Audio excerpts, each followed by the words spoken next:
السلام علیکم ناظرین، میں ہوں عائشہ شبیر اور آپ دیکھ رہے ہیں ABN نیوز انٹرنیشنل۔ نظر ڈالتے ہیں آج کی اہم خبروں پر۔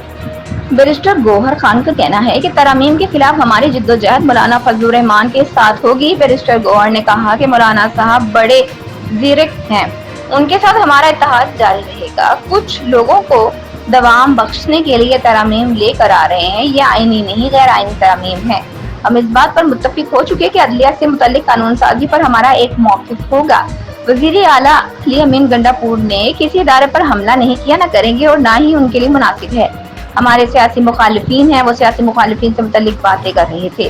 ان کا مزید کہنا تھا کہ سیاست میں آپ ایک دوسرے کو یہ شرائط نہیں رکھتے کہ آپ معافیا مانگیں۔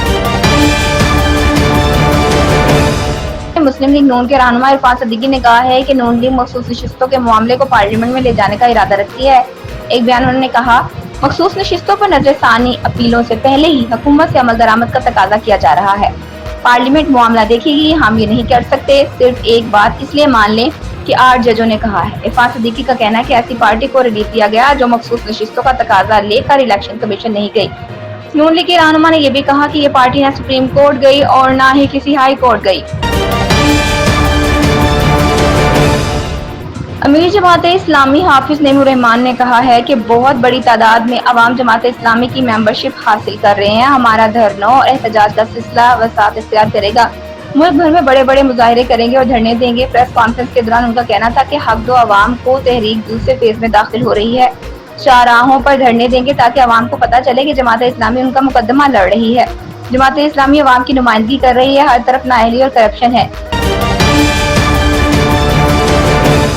مشیر اطلاعات خیبر پختونخوا بیرسٹر محمد علی سیف کا کہنا ہے کہ آئین کی خلاف ورزی پر چیف الیکشن کمشنر کے خلاف کارروائی اور آرٹیکل 6 کے تحت ان کے خلاف مقدمہ دائر ہونا چاہیے۔ بیرسٹر محمد علی سیف نے اپنے بیان میں کہا ہے کہ سپریم کورٹ کے تفصیلی فیصلے کا خیر مقدم کرتے ہیں، چیف الیکشن کمشنر سے پورا حساب لیا جائے گا۔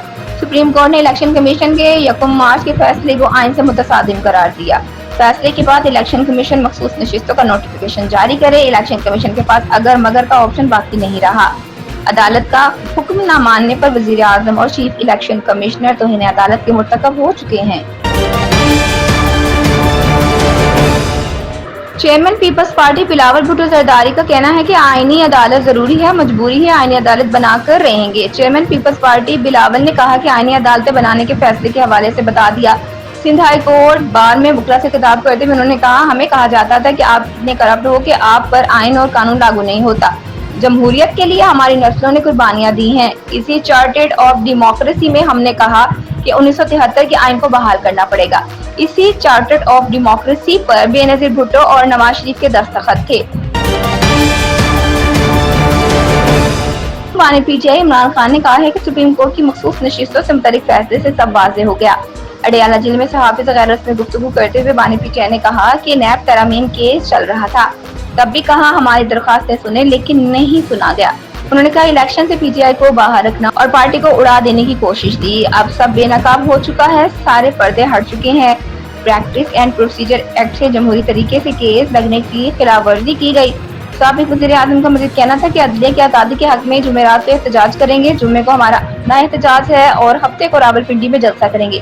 جلسے کی اجازت نہ دی تو احتجاج کریں گے۔ بانی پی ٹی آئی نے کہا کہ ماتحت عدلیہ مکمل طور پر ان کے کنٹرول میں ہے۔ Subscribe and keep watching ABN News International.